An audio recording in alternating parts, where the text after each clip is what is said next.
제가 여러분들이나 또는 뭐 여러분 자녀나 다른 사람 만나서 이제 자주 하는 얘기가 있어요. 이제 물어보죠. 앞으로 어떤 계획이 있느냐, 뭘 할 거냐, 이제 이걸 물어보는데, 그런 이제 사람들이 좀 부담스러워해요. 특히 우리 집사람 같은 경우는 왜 사람 만나가지고 취조하듯이 이렇게 물어보냐. 그렇게 묻는데, 그건 제가 하는 일은 저는 목사이기 때문에 다 성경에 근거돼 있고, 또 목사에게 마땅히 해야 될 일을 하는 것입니다.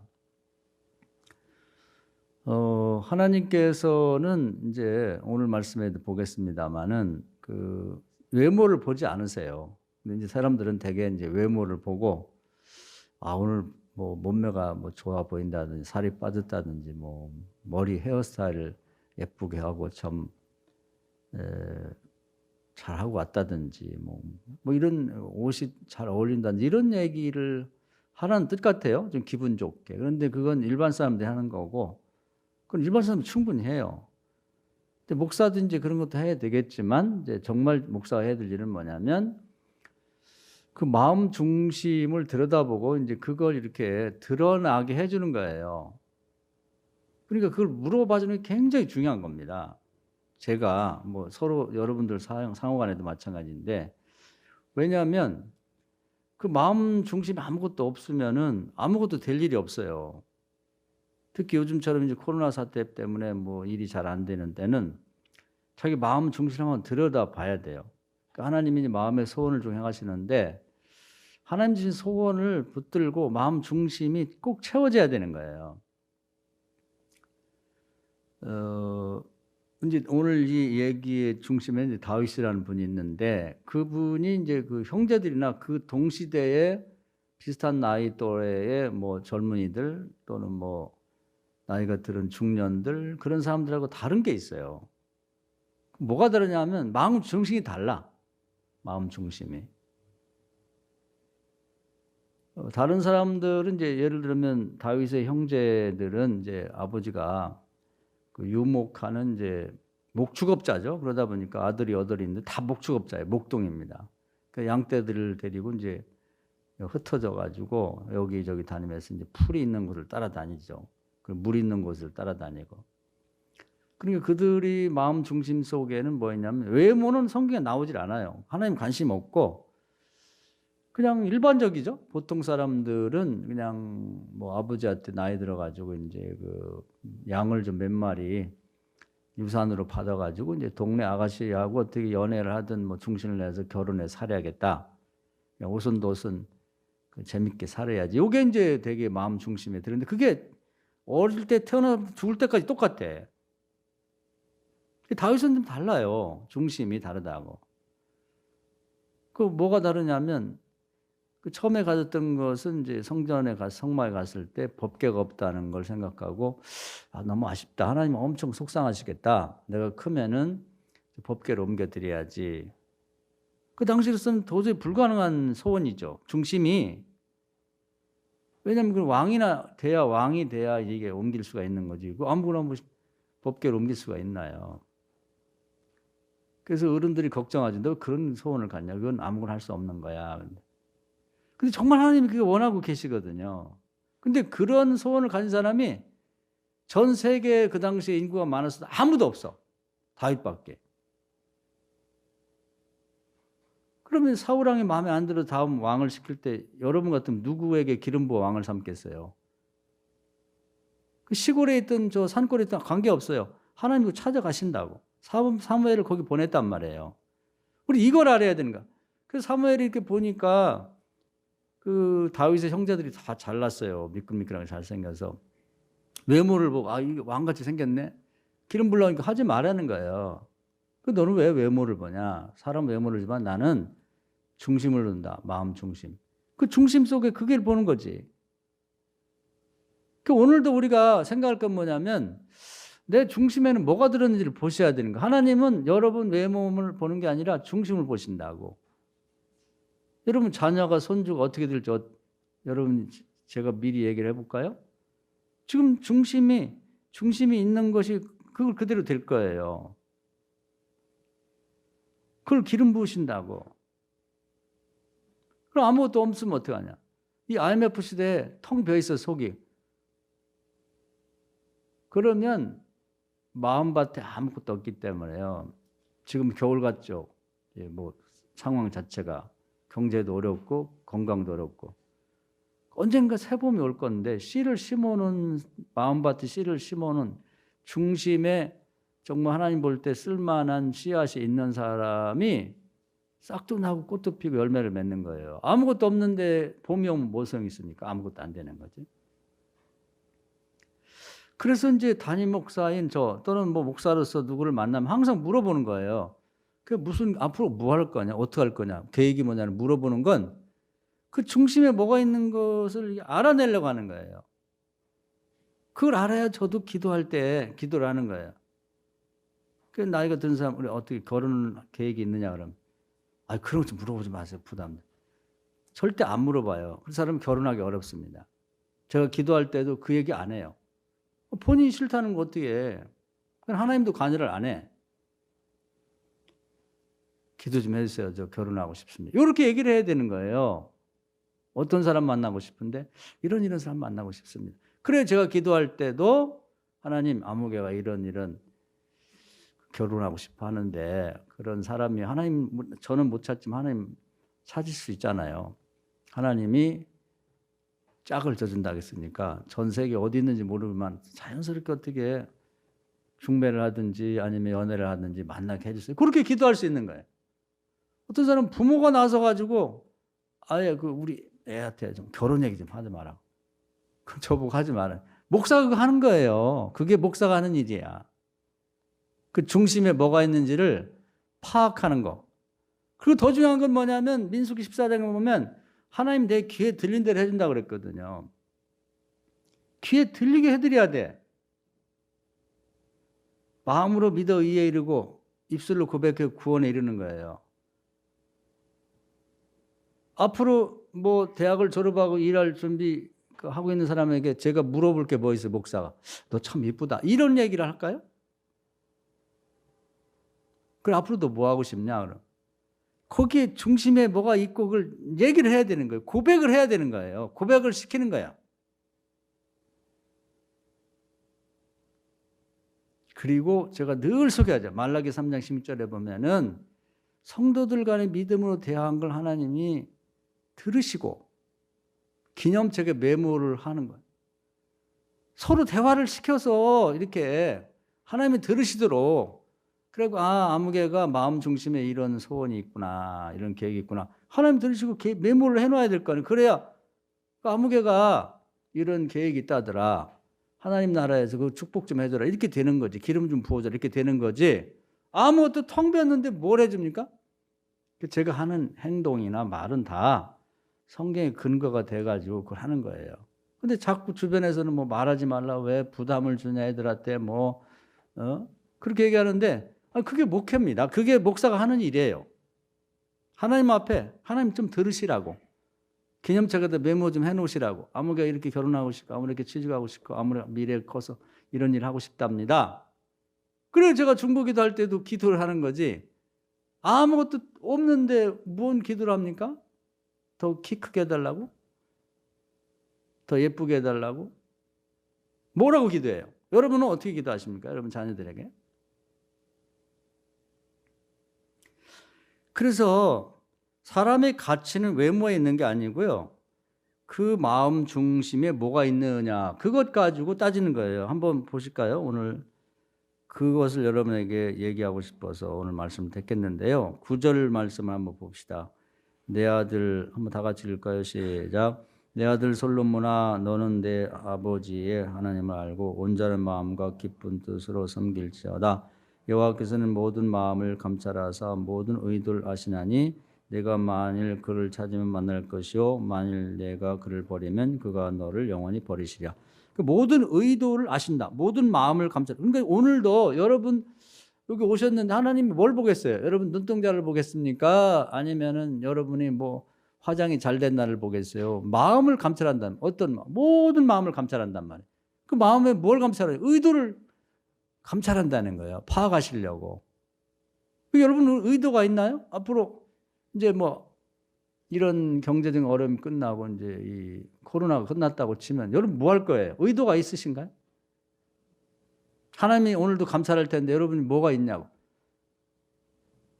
제가 끊임없이 물어보는 건 그거예요. 의도. 그 의도를 없으면 가지라는 얘기고 있으면 고백하게 만드는 거예요. 그리고 믿음을 가지고 대화를 함으로써 하나님의 귀에 들리고 하나님의 기념책에 메모가 되도록.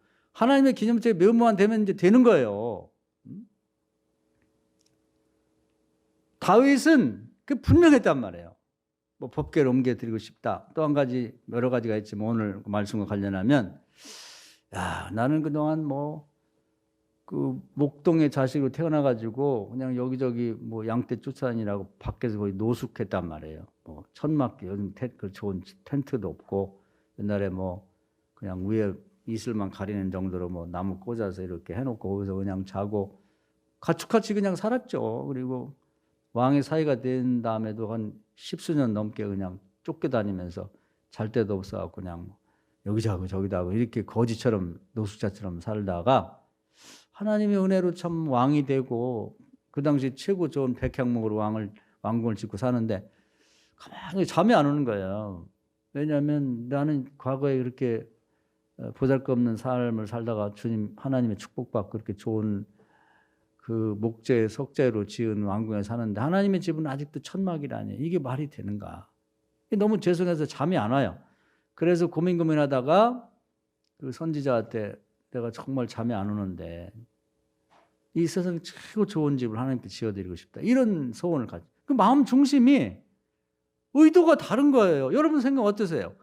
모든 마음을 감찰한다겠죠. 오늘 이 말씀을 여러분이 한번 꼭 마음에 새기세요. 모든 마음이니까 여기 나오신 분 한 사람은 다 살피시는 거예요.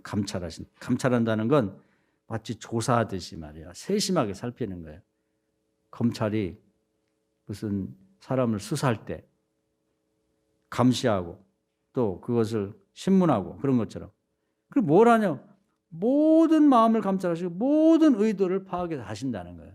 여러분 속을 다 이렇게 뒤집어 가지고 한번 찾아낸다 그러면 여러분에게 무슨 의도가 있으신가요? 그게 있어야 되는 거예요.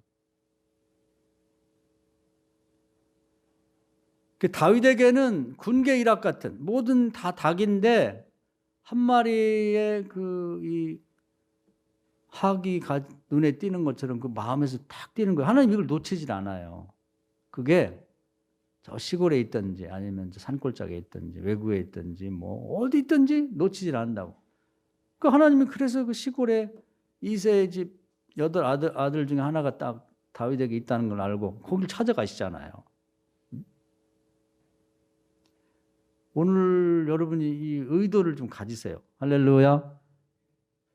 지금 가져야 좋은 시절이 올 때 여러분이 하나님께 축복받는 거예요. 의도가 없는 사람은 우리 공평하다고 그러니까 그냥 아무것도 없는데 똑같이 그냥 기름 부는 게 아니라 왕이 될 사람은 왕의 마음을 가지고 있는 사람에게 기름을 부는 거예요. 앞으로 큰 사업가가 될 사람은 그런 의도를 갖고 있는 사람, 그 사람에게 기름을 부어서 크게 되는 거지. 아니 나는 뭐 그냥 구멍가게 하면서 그냥 밥 새끼 먹으면 돼. 이런 사람에게는 기름을 부을 필요가 없잖아요. 그건 누구든지 그냥 기본을 할 수 있잖아. 그래서 의도를 갖는다는 게 그만큼 중요하다. 그리고 가졌으면 자신 있게 누가 물어보든 목사가 물어보든 아니면 뭐 어른들이 물어보든 서울 대화하든지 그리고 앞으로 너 뭐 할래? 요즘에 이제 서로 그런 얘기를 많이 할 거예요. 뭐냐면 직장도 그만둔 사람도 있고 뭐 또 이제 취업도 준비하는 사람도 있고 미래에 대해 준비하는 사람도 있으면 또 서로 친구 간에도 그래 앞으로 뭐 할래? 자신 있게 말을 해야죠. 그래서 그 사람이 들으라고 하는 게 아니라 하나님이 들으라고 말하는 거예요. 제가 수시로 여러분에게 얘기를 하잖아요. 제가 얘기하는 것 중에 어떻게 보면 뜬구름이 없는 것 같은 얘기를 많이 하는데 그건요 성도들도 들으라는 얘기고 하나님이 귀에 들리라고 하는 거예요. 사람들은 들어봤자 별거 아니야. 그 사람들이 나를 얼마나 도와줄 거예요. 하나님이 들으시면 좋죠. 대화할 때도 늘 보면 제가 지금 이렇게 뭐 앞으로 뭐 세계가 이렇게 전개가 될 거고 뭐 성경에 보면 예루살렘 유대 사마리아 땅 끝까지 복음이 전파될 텐데 뭐 복음이 이렇게 쭉 돌아서 유럽으로 영국으로 미국으로 갔고 지금 이제 우리나라를 하나님 쓰시려고 이 한국의 문화 다른 나라는 총칼 가지고 세계를 점령하고 지배를 했지만 우리는 문화로 세계를 지배하고 있고 이것이 결국은 복음 한국에서 퍼지는 복음을 전하게 만드는 세례 요한 같은 역할을 하는다. 이런 얘기를 많이 합니다. 그건 제 신앙 고백이에요. 그러면 이제 동기들도 아이 뭘 그렇게 큰 걸 생각하냐고 그냥 그런 거 생각하지 말고 다음 주에 뭔 설교할까 그 생각만 하라고 교인들 신방하고 그건 그 사람 생각이지. 저는 하나님이 들으시라고 얘기하는 거고 믿는 자의 대화 목사들끼리 믿는 자니까 대화를 하나님이 좀 들으시고 기념책에 메모를 했으면 좋겠다. 이제 그런 마음이 있는 거예요. 괜히 하는 게 아니라. 우리가 믿음이 없이 하는 행동, 로마서에 믿음 없이 하는 것은 다 죄라 그랬어요. 그러니까 친구도 만나는 게 쉽지가 않고 또 제가 우리 교인들도 자녀들도 만나는 게 쉽지가 않아요. 그냥 이렇게 보고서 그냥 이렇게 주일날 얘기하는 거하고 뭐 주먹 이렇게 서로 부딪히고 뭐 악수 그거하고 다르게 개인적으로 만나서 물어본다는 게 쉬워요? 여기 오늘 한결이도 와 있지만 개인적으로 둘이 만나가지고 뭐 이런저런이 얘기를 거의 해본 일이 없다. 이렇게 장성했는데도. 그 쉽지 않다. 그러면 목사가 만나서 그런 좋은 기회에 뭘 물어보겠어요? 그 의도를 물어보는 거지. 하나님 앞에 고백하라. 마음으로 믿는 말을 입술로 고백해서 구원해내니까 실제 될 수 있도록 하나님이 귀에 들리게 대화를 해주는 거예요. 하나님이 기념책에 메모될 수 있도록. 그래서 한결이는 앞으로 하나님 이런 거 하고 싶어 하는데 기회를 좀 주십시오. 그걸 하려고 하는 것입니다. 그리고 다른 얘기 할 필요가 없는 거예요. 저는. 그게 부담되니까 하지 말라고 그러면 그건 굉장히 잘못된 얘기고 잘못된 생각이란 말이에요. 모든 마음을 감찰하시고 모든 의도를 파악하신 하나님. 하나님은 그걸 파악하고 싶어 하세요. 근데 거기서 사람이 차이가 나는 거야. 다윗과 형제들의 차이가 거기서 난다. 형제들은 기름 부어고 축복할 필요가 없어요. 아니 남자면 그건 하지. 평생 아버지 쫓아다니면서 그 뭐 양들 몰고 하는데 그거 못 하겠어요. 그리고 뭐 다 웬만하면 동네 아가씨들 만나서 결혼하고 애 낳고 다 할 수 있지. 그거 말고 다윗 같은 의도를 가졌으면 좋겠다는 거예요.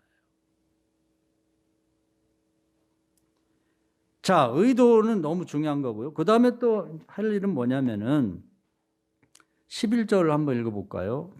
다윗이 시작.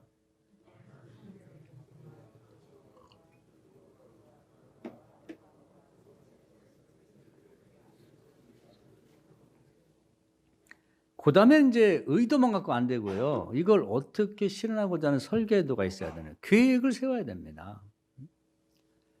다윗은 성전을 건축했으면 좋겠다 하는 의도만 가진 게 아니라 계속해서 이 성전을 어떻게 건축하면 좋을지 설계도를 만들었어요. 근데 보면은 여기 보면 성전 복도와 집들과 곡관과 다락과 골방과 속죄소의 설계도를 그 아들에게 설명해 줬다. 그러니까 큰 틀에서 얼마나 크기에다가 어디다가 집을 앉히고 어떻게 할 것이냐 하는 것을 계획을 세우는 거예요. 이게 오래 걸리는 거예요.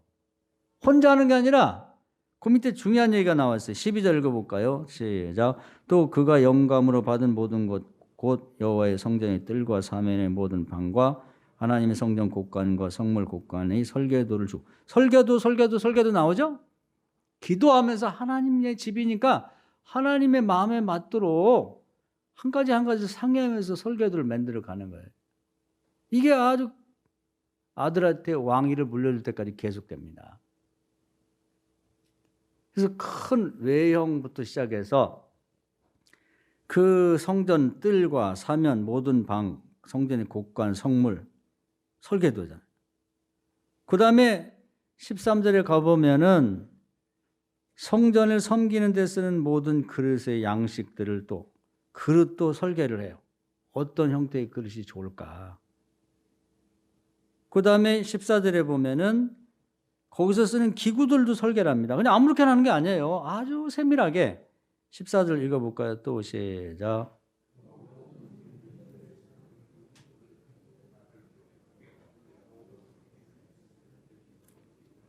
예, 기구를 만들 때 어떤 형태로 기구를 만들 건가, 그리고 그 재료는 뭘로 할 건가, 그리고 그 재료가 금은, 은 같은 건 무게로 따지니까 그 크기보다는 되게 중량이 어느 정도 될까까지 계산을 하는 거예요. 그리고 15절에 보면 등잔과 관련된 것, 그리고 16절에 보면 떡을 차려놓는 상에 관해서, 17절에 보면 갈고리와 대접과 종지, 어느 정도 어떤 모양으로 어떻게 할 것이며 거기에 들어가는 금과 은은 얼마가 될까 계산 다 하는 거죠. 그다음 18절에 보면 향단에 쓸 순금과 이제 수레를 만드는 것까지, 하여튼 거기서 관련된 모든 것들을 기도하면서 하나님이 기뻐하는 방식으로 설계를 해나가는 거죠. 그 다음에 19절 읽어볼까요? 다윗이 시작.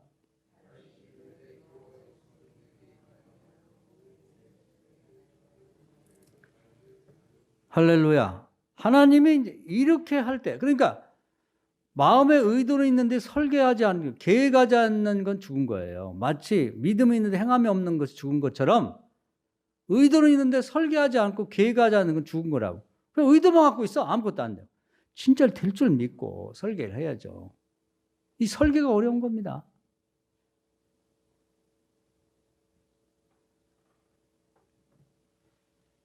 우리가 요즘 우리나라 제일 큰 건물은 여기 송파에 있는 롯데 그 타워 건물인데 그 120층인가 돼요. 근데 그 설계도를 아마 따지면은 추억으로 몇천억 될 거예요. 그렇게 설계가 중요한 거예요. 근데 그 설계가 정확해야 무너지지 않는 거예요. 뭔가 거기서 문제가 안 생긴다고. 어디 물이 샌다든지, 뭐 전기가 뭐 중간에 끊어진다든지, 뭐 큰일 나죠. 큰일 나는 거예요, 그냥. 그래서 설계가 그냥 아무렇게나 뭐 그냥 주먹구시로 지어가지고 저런 건물을 질 수 없잖아요. 그 반드시 건물을 질 때는 작은 건물이나 큰 건물이나 지금 설계도를 제출해서 그것이 결제가 나야 이제 공사가 들어가는 거예요. 아니, 내 땅인데 내가 지는데 뭔 상관이냐. 그건 옛날 얘기예요. 옛날 얘기. 지금 안 됩니다. 지금은 설계가 정확하게 들어가야, 특히 시골에서 힘든 것은 이제 정화조 같은 거, 그게 생각지도 않은 돈이 엄청 들어간다 그래요. 땅속에 들어가는, 눈에 보이지 않는데. 그 설계하는 돈이 10%예요. 예를 들어 1,000억이 드는 건물이라고 그러면 100억이 설계비라고. 그거 아유 종이떼기다 뭐 그러는데 그 설계비 이렇게 들어. 설계가 제대로 나와야 좋은 건물이 나오는 거고. 그다음에 설계도들에 졌는지 안 졌는지 와서 감리를 하고 준공검사를 받아야 됩니다. 그냥 내가 졌으니까 아무렇게 들어가 산다. 안 돼요. 설계도도 안 했으면은 요즘에 다 그것이 불법 건축물이 돼가지고 다 뜯어내야 돼요. 그리고 설계도들 해서 검사를 받아야 됩니다. 다윗과 솔로몬이 성전 건축을 하는데요. 가장 오래 걸린 게 뭐냐면 의도는 어릴 때부터 가졌어. 그 의도가 정말 좋을 때나 어려울 때나 끊임없이 가졌고, 그 다음에 설계를 죽을 때까지 한 거예요. 아들한테 물려줄 때까지. 그리고 설계가 나오다 보니까 거기에 맞는 재료를 모으는 거예요. 석재, 목재, 금과 은. 여기는 금과 은을 많이 소개했는데 그냥 재료부터 모아놓을 수는 없잖아요. 설계에 따라서 재료를 모으는 거지. 우리 이렇게 생각하면, 말씀드리면 아우 뭔 놈의 설계를 이렇게 오래 하는. 우리 인생도 따지고 보면 설계가 오래 걸려요. 대학교 4학년까지 설계를 하니까. 대학교 4학년까지 뭐예요? 계속 뭘 써내거든. 앞으로 소원이 뭐냐, 뭐 하고 싶냐, 그러고 공부도 거기에 그래서 전공도 정하는 거고, 뭐 수학적으로 머리가 잘 돌아가는 이과 가가지고 뭐 앞으로 공대를 가고 뭐 어디 삼성에 취직하고 이런 쪽으로 설계하는 거 아니에요? 우리가 인생 많이 해야 이제 뭐 65세쯤에 다 은퇴를 하는데, 그럼 30세까지 남자는 군대 갔다 오고 뭐 제대하고 뭐 취직하려면 예를 들어 넉넉하고 70까지 일한다고 칩시다. 그럼 40년 일하기 위해서 30세까지 설계하는 거예요.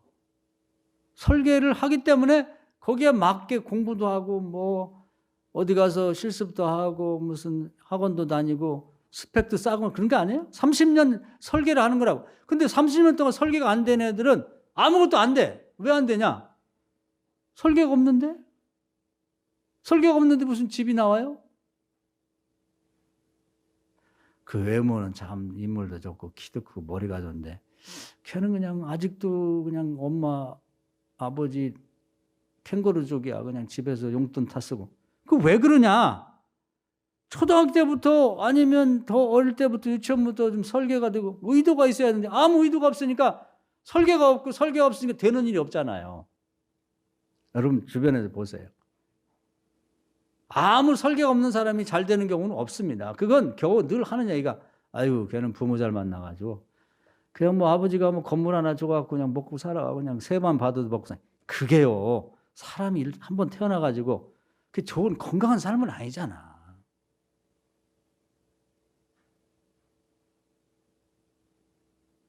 하나님이요 하나님 자신이 성품이 있어요. 제가 늘 말씀드리지만 하나님이 의도가 항상 있으시고 그 다음에 설계를 하셔. 설계. 그 설계를 아주 주도 면밀하게 하십니다. 아주 옛날 얘기 뭐 제가 수도 없이 얘기하죠. 여러분이 알아들을 때까지 하는 거예요. 제가 평생 할 얘기 그 얘기입니다. 왜냐면 안 하니까.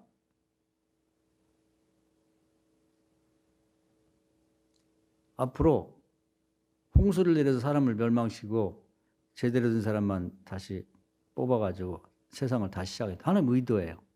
그러면 어떻게 하느냐? 방주를 만들어서 거기다가 이렇게 뭐 동물이나 식물들 이렇게 암수 한 쌍씩 넣어가지고 계속해서 이제 다시 세상을 만들겠다. 그게 하나님 의도거든. 그럼 어떻게 할까? 설계를 하시잖아요. 설계. 방주. 지금도 방주를 만들 수가 있어요. 재료는 잣나무로 하고 잣나무 딱 장나무는 아닌데 잣나무 비슷한 거라 그래 지금 따지면. 물은 역청하고 뭘 송진 같은 걸 개가지고 그 구멍을 막으라 그러고 높이와 넓이와 길이와 다 계산해가지고 말이죠. 그걸 설계도를 주신다고. 야 그냥 배 만들어. 그런 경우는 없는 거예요. 하나님 자신이 그걸 싫어하세요. 그러니까 하나님 앞에 설계를 딱 냈을 때 하나님 됐다 그러면 그 주시는 거예요. 복을 내린다고. 아무것도 없는데 복을 줍니까? 안 되죠. 그건 아닌 거예요. 하나님이 광야에서 이제 이스라엘 백성하고 서로 계약을 맺고 시내산에서 내가 왕 되고 백성들은 이제 이스라엘은 백성 돼서 같이 가자. 그러면 이제 왕이 되면 하나님 의도가 내가 하늘에 있고 땅에 있고 그러지 말고 땅에 내려와서 백성들하고 같이 움직여야 되겠다. 그 백성들 중간에다가 하나님이 천막, 그 거룩한 뜻을 담아서 성막이라 그래, 성막. 또 모여서 거기 회의하니까 회막이라고도 하고. 그 다음에 백성들의 천막은 하나님 천막 중심을 이렇게 12지파가 이렇게 하도록. 그렇게 아주 정해져 있어요. 무슨 지파는 동쪽에 있고 무슨 지파는 서쪽에 있고 이런 식으로.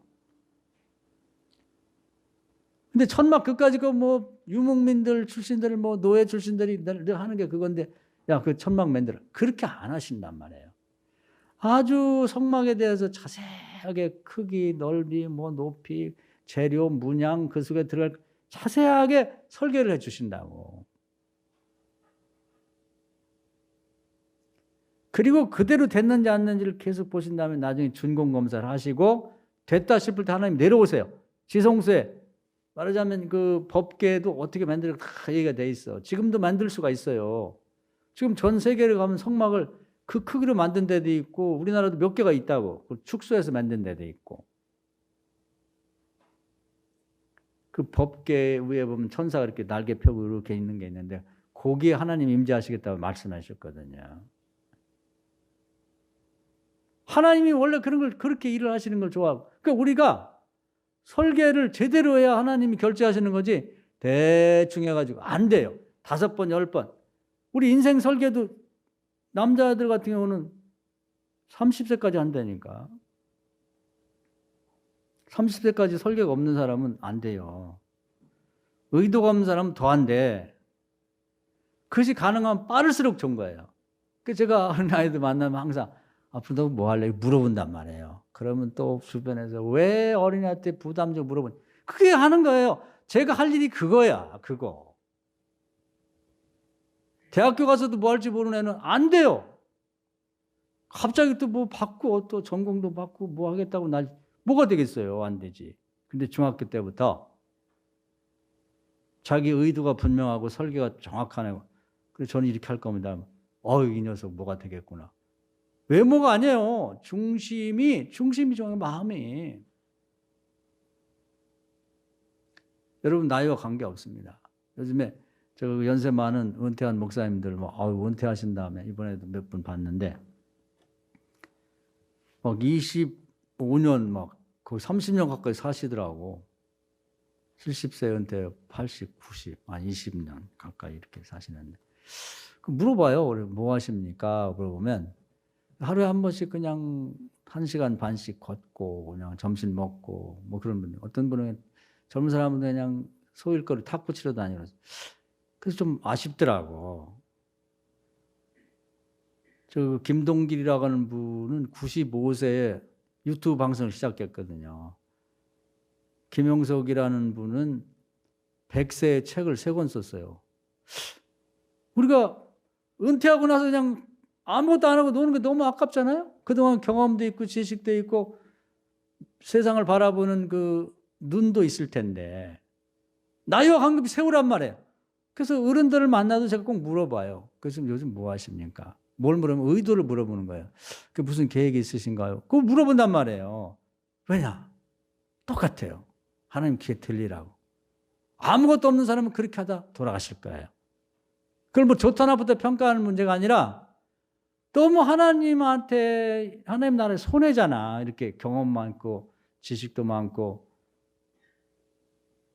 그래서 정말 할 게 없으면 선교사들의 이름이라도 파악해가지고 이렇게 기도라도 해주면 좋을 텐데.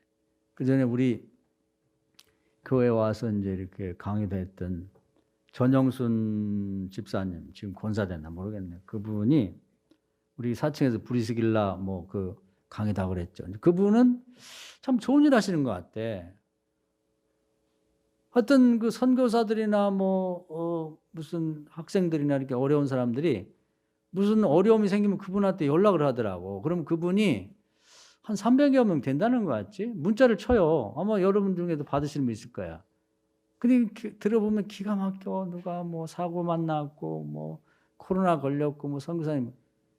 그래서 기도 좀 해주세요. 나이 많은 우리나라의 은퇴한 목사님들한테 저는 꼭 기회가 되면 그걸 한번 부탁하고 싶어. 저도 이제 은퇴하면 그걸 하고 싶은데 좀 그런 문제가 생기면 목사님들은 할 일 없잖아요.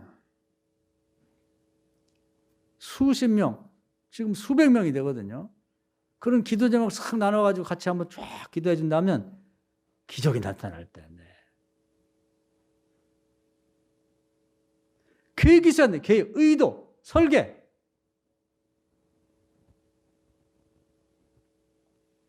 이게 없으면요, 나이와 관계없이 아무것도 될 일이 없는 거예요. 그래서 오늘은 우리가 이게 굉장히 중요한데 하나 예만 제가 드리고 이제 마치려고 합니다. 여러분 한번 이 말씀을 바탕 삼아서 나는 도대체 무슨 의도가 있으며 하나님이 나를 감찰하시면 내 마음 중심에서 뭘 볼 수 있나를 한번 찾아보시고 그리고 그것에 대한 설계를 하고 있는지 설계가 되어 있는지 그 여호수아 18장에 보면은 가나안 땅에 12지파가 들어갔는데 7지파는 땅을 분배받았어요. 아무도 안 하고 있는 거예요. 하나님 하도 답답하니까 여호수아를 통해서 걔들은 왜 가만히 있냐? 땅을 어떻게 개간할 건지 어디다 집을 질 건지 어디다 우리를 만들 건지 아니 도대체 그걸 준비를 하고 해야지 가만히 있어. 그래서 아주 3명씩 골라가지고 다니면서 그 땅의 모양 근데 높낮이가 있잖아요. 그리고 그 쓸모가 산지인지 아니면 평지인지 그에 따라서 그림을 좀 그려와라. 설계도를 그려오라는 얘기예요. 의도는 있는데 아무것도 안 하니까. 그러면 내가 그걸 보고 축복하겠다. 이런 얘기예요. 근데 이제 잘 그려야죠. 기도하면서. 잘 그려야지.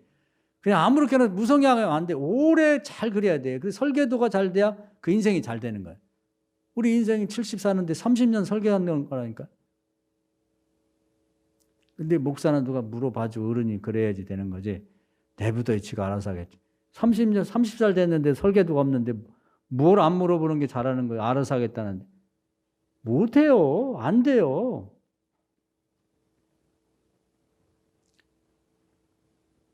너무 욕심내고 갑작스럽게 하면은 기도 안 하면서 하면 자기 너무 욕심대로 하다 보니까 안 되거든. 응? 요즘에 뭐 우리나라에서도 스타트 기업이라고 뭐 젊은 사람들 돈은 없어도 계획을 잘 세워갖고 설계가 좋으면 국가에 제출하면 심사해가지고 이게 되겠다 싶으면 10억도 주고 20억도 주고 막 줘요. 성공과 실패와 관계없이 한번 해봐라. 밀어준다고. 하나님 나라는 더 밀어준다니까. 하나님이 그거 못 밀어주겠어요? 그게 믿음이에요. 하나님이 나를 밀어줄 수 있다. 기회를 만들어준다. 근데 엉뚱하게 하면 안 돼요. 새벽에 들은 얘기 했는데 요즘에 중국에서 보면은 2025년까지 뭐 반도체를 뭐 자기들이 필요한 걸 70%를 자기 국가에서 만든다 그러니까 그게 금방 안 되거든. 한 20년, 30년 설계하고 뭐 노하우가 쌓여야 되는 거지 금방 안 돼요. 근데 미국에서 제재하고 뭐 반도체를 중국 팔지 말라고 하니까 발등에 불이 떨어졌죠. 그래서 막 돈을 엄청나게 막 국고를 들여가지고 막 반도체 하겠다는 사람 막 밀어준다고. 보니까 사기꾼들이 많아요. 돼지 키우다가 내가 반도체 만들겠다. 설계도만 그럴 때 만들어갖고 막 500억씩 타가고. 무슨 물고기 양식장 하다 무슨 반도체 만들겠다고. 심사하고 잘 한번 감찰을 해봐야 되는 거지. 그래갖고 막 뭐 몇백억씩 파갖고 그냥 도망가 버리고 그런다고. 그럼 중국을 하도 넓다 보니까 도망가면 못 잡아. 외국으로 도망치고. 하나님 나라는 그렇게 할 수가 없어요. 그래서 오래 걸리는 거예요. 다윗이. 하루아침에 그냥 쓱쓱쓱 그래가지고 설계도 만든 게 아니라고. 보면은 아주 오랫동안 기도하면서 여기 나왔잖아요. 영감으로 받은 모든 것 곧 여호와의 성전 뜰과 그렇게 해서 설계도가 만들었다 이 말이에요. 그럼 기도하면서 한번 다음 이 코로나가 끝난 다음에 할 일을 좀 설계도를 만드세요. 이게 실력이야. 난 할 줄 모른다. 그럼 그냥 그대로 사는 거예요. 별 변화 없이. 가난한 사람은 그냥 가난하고 직업 없는 사람은 그냥 직업 없고. 여러분 제가 잘 안 물어봐요. 잘 안 물어보는데 물어보면 고맙게 생각하세요.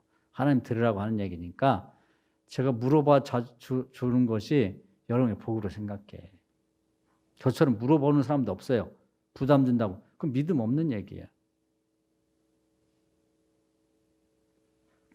엊그저께는 우리가 이제 후원하고 있는 카자흐스탄에 우리 교회 와서 설교됐을 때 김성 선교사님 분이 아들이 이제 신학대학원을 졸업하고 이제 목사 안수 받았어요. 그리고 이제 선교사 파송을 받고 그래서 저희 집에 초대해서 이제 그 대화를 하게 됐습니다. 이제 그걸 지원하려고 만든 선교회가 있는데 그 회장님하고 내외하고 같이 이제 그 결혼했기 때문에 그 내외하고 이렇게 식사를 하면서 제가 이제 하나 물어보는 거죠.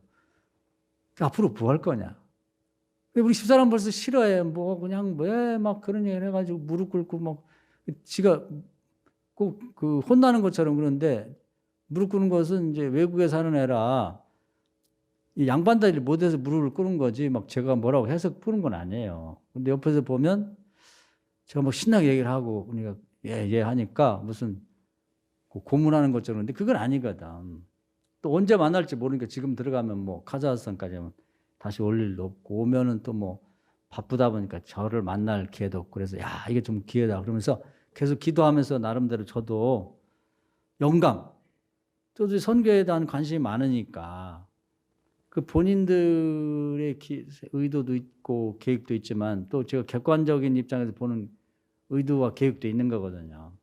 작년에 보니까 그 아버지 선교사님하고 엄마하고 이 아들 이제 선교사 내외에 의도가 별로 안 좋아. 제가 볼 때는 뭐 하나님 평가할 문제지만 뭐냐면 그 아버지 선교사님 고생을 많이 했어요. 지금까지 가. 그래서 그 카자흐스탄에도 이제 조금 그 외진 소도시 파블로다르라는 도시에서 가서 자리를 잘 잡았어. 우선 문화 선교를 통해서 그 태권도 사단이가 그렇거든요. 태권도장을 만들어서 태권도를 보급하고 그 태권도장 나오는 아이들 중에서 교회 나온 애는 무료로 가르쳐 주는 거야. 그러니까 이제 어려운 아이들이 태권도를 배우고 싶은데 돈 없으니까 교회 나와서 이제 그 무료로 배우다 보니까 이제 신앙이 들어가는 거지. 이제 그런 방식으로 선교의 그 어떤 길을 텄단 말이에요. 잘했는데 힘든 거야. 그러니까 아들 막 이렇게 가르쳐 가지고 한국에 와서 대학원 보내갖고 이제 그 선교사가 돼 들으면 엄마도 그렇고 아버지도 그렇고 그때 식사를 한번 했거든요. 그런데 그런 얘기를 하더라고. 이제 조금만 참으면 되겠다. 우리 아들 들으면 태권도장 맡기고 뭐 이제 교회도 맡고 나는 뒤로 물러나가지고 우리 아들 설교시키고 그냥 뒤에서 뒷바라지 나겠다고. 큰일 났더라고. 그래서 그게 무슨 소리 하고 있냐고 지금.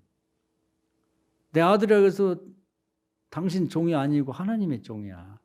당신 밑에 두고 태권도 사범이나 시키고 설교나 시키고 뒷짐지고 앉았으면은 당신 아들은 한만 잘 가르쳐 놨어도 당신만도 못한 사람 되는 거야. 내보내라고. 내보내. 그때 뭐 사모님도 우리는 얘만 기다리고 있는데 얘만 들으면 뭐 그냥 손 놓고 있고주면 힘들어하고 그냥 아들 들으면 그냥 교회 부흥시키고 하라고. 그 쓸데없는 소리 하지 말라고. 그렇게 하면 안 된단 말이야. 그렇게 하면 안 돼. 그리고 선교사님이 이제 50대 중반인데 앞으로 은퇴가 70인데 한 15년 가까이 남았는데 그럼 뒷짐치고 앉아가지고 그 뭔 짓 하려고 하냐. 그건 말이 안 되는 소리다.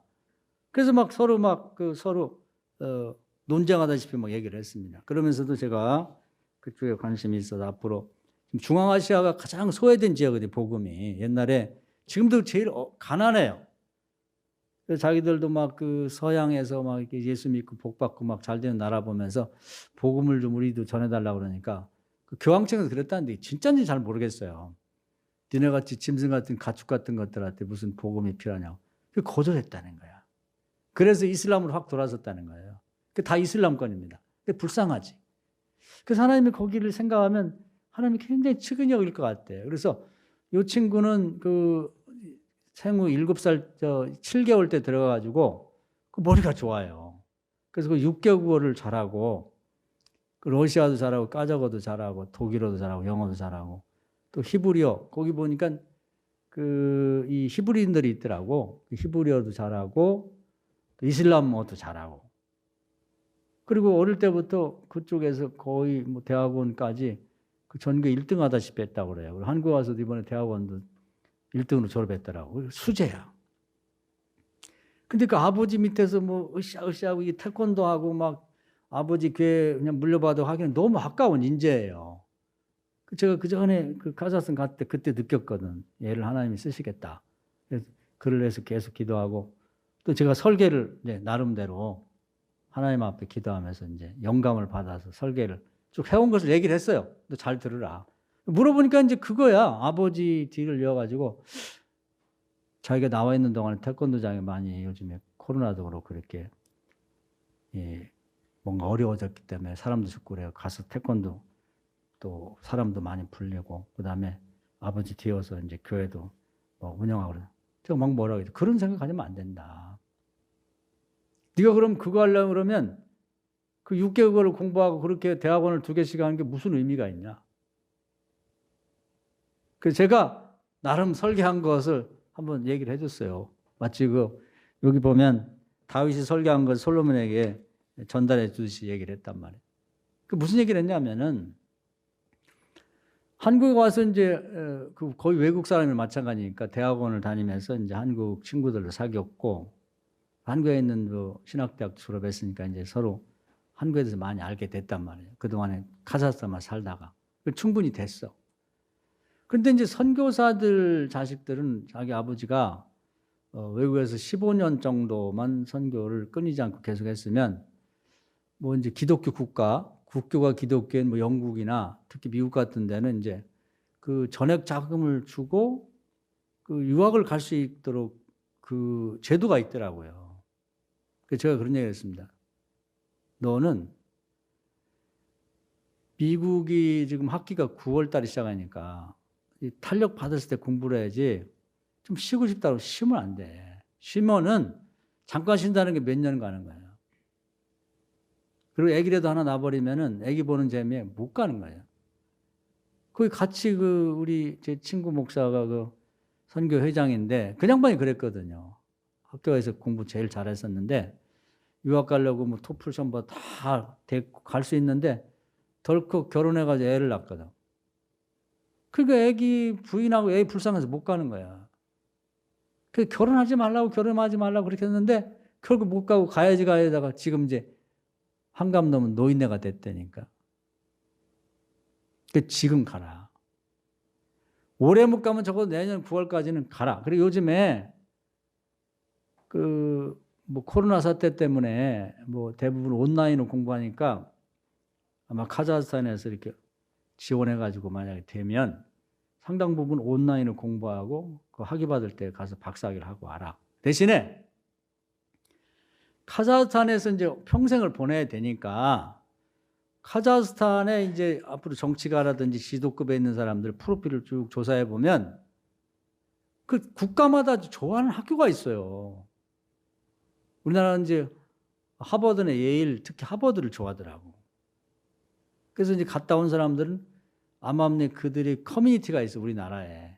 거기서 막 선후배하면서 뭐 다 영향을 미치거든요. 그래서 한번 가서 카자흐스탄의 지도자들은 어디 나라의 어느 학교를 좋아하는지를 조사해라. 그래서 네가 볼 때 앞으로 이 사람이 장관도 되고 국회의원도 되고 대통령 될 만한 사람들 파악해서 기왕에 유학을 가려면 그 학교로 가라. 과는 상관없어요. 과는. 그래서 거기서 박사학위를 받고, 그리고 미국에는 이제 우리나라보다 훨씬 더 오랜 전통을 가진 선교회가 있습니다. 선교회. 우리는 뭐 이제 선교회 만들어서 형편없어요. 조금밖에 없다는. 거기는 거대한 선교회가 있거든. 거기 관련을 맺고 선교에서 활동하면서 거기서 인연을 맺고 와라. 그리고 아직 애를 안 갖게 됐는데, 아직 애가 없는데 임신을 하면 거기 유학 부인도 같이 가서 거기를 애를 낳아라. 거기서 기왕이면. 그럼 그 영주권이 나오거든, 미국. 그런 것들이 이제 미래에 다 선교하는 데 도움이 되려고 하는 거예요. 그래서 이제 학위를 하고 온 다음에는 그 나라 지도자들이 그 학교 동창 모임이 있을 때 반드시 가라. 가서 서로 관계를 맺고. 우리나라에서도 마찬가지예요. 인간 사는 것은 다 그 인간 관계 속에 일이 이루어지는 거거든요. 그래서 좋은 대학 가려고 하는 거예요. 좋은 대학 출신들이 다 지도적인 위치에 있고 내가 가고자 하는 곳에 다 포진되어 있기 때문에 선후배가 좋은 건 그거예요. 저도 마찬가지인데 제가 나온 학교에 후배 나이 하나만 어려도 딱 만나다 보면 야, 너 몇 학번이냐?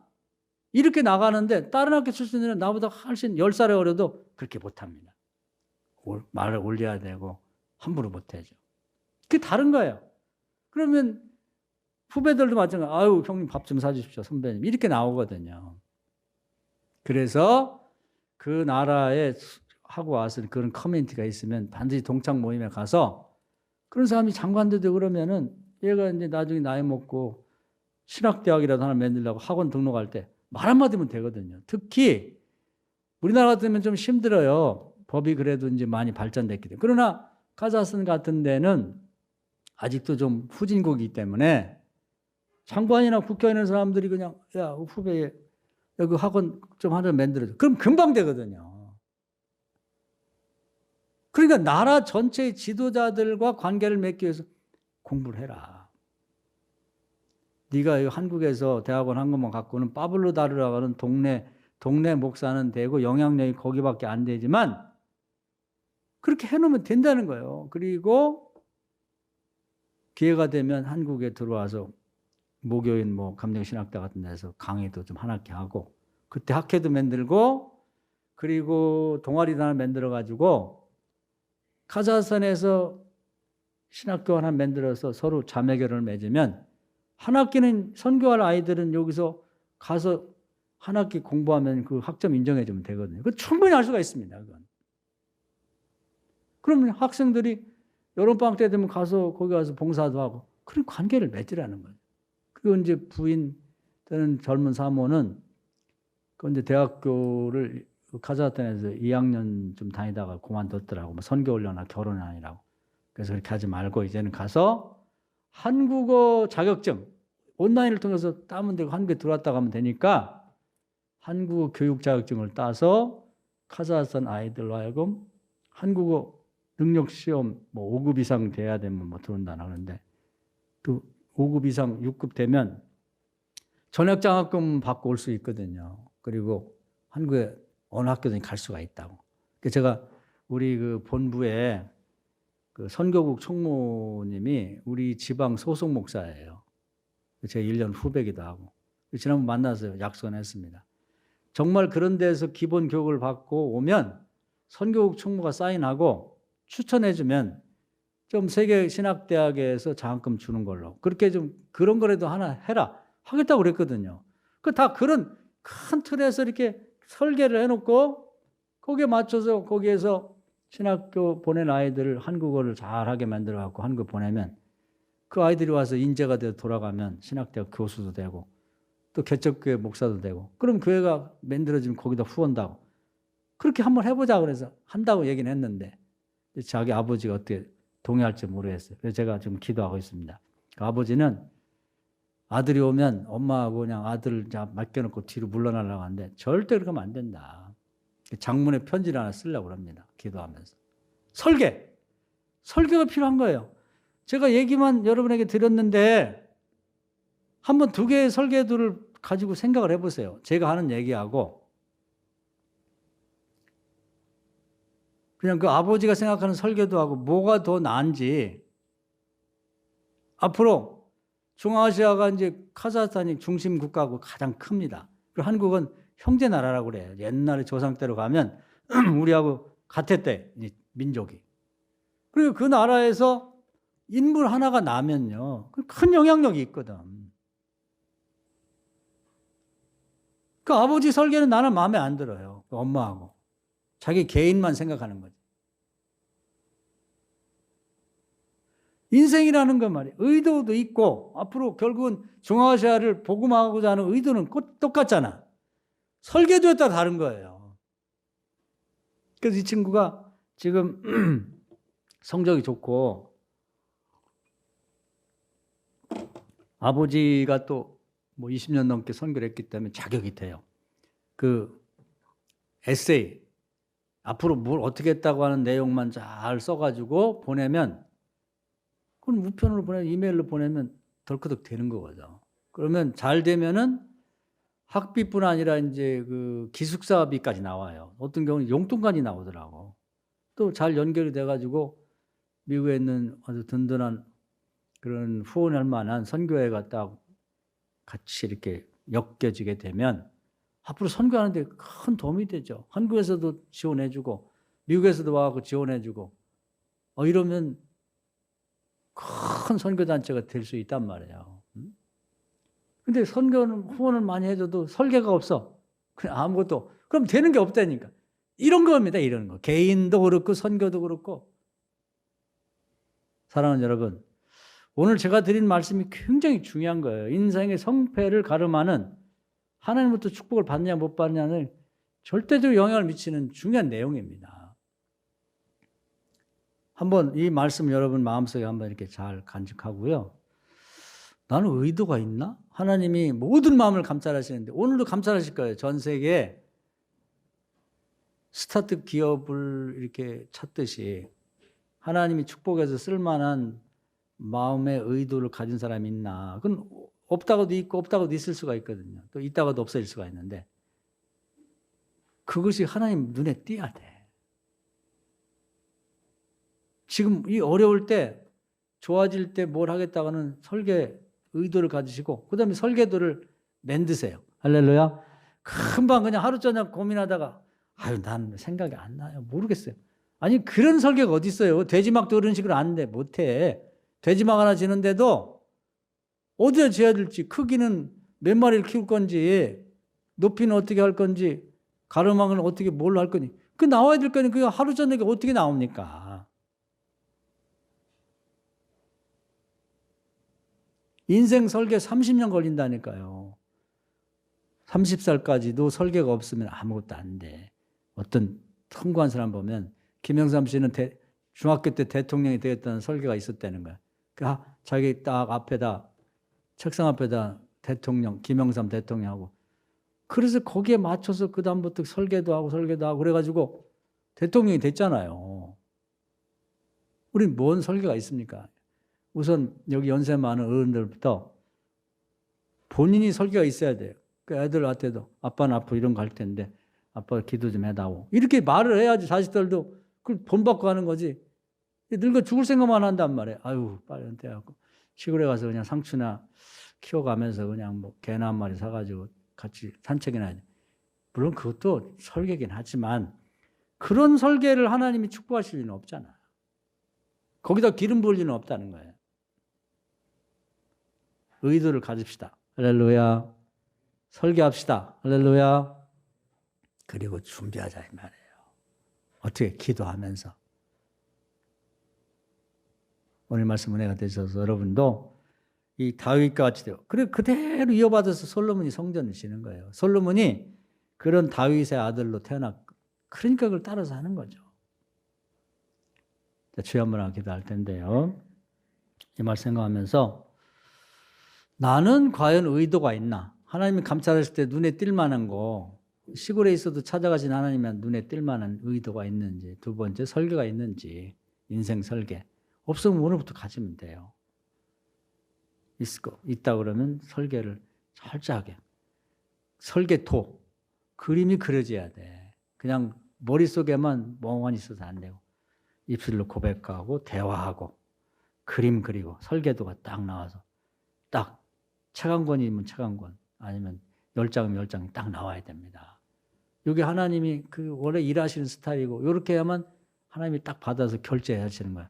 도와라. 응? 얘 도와줘라.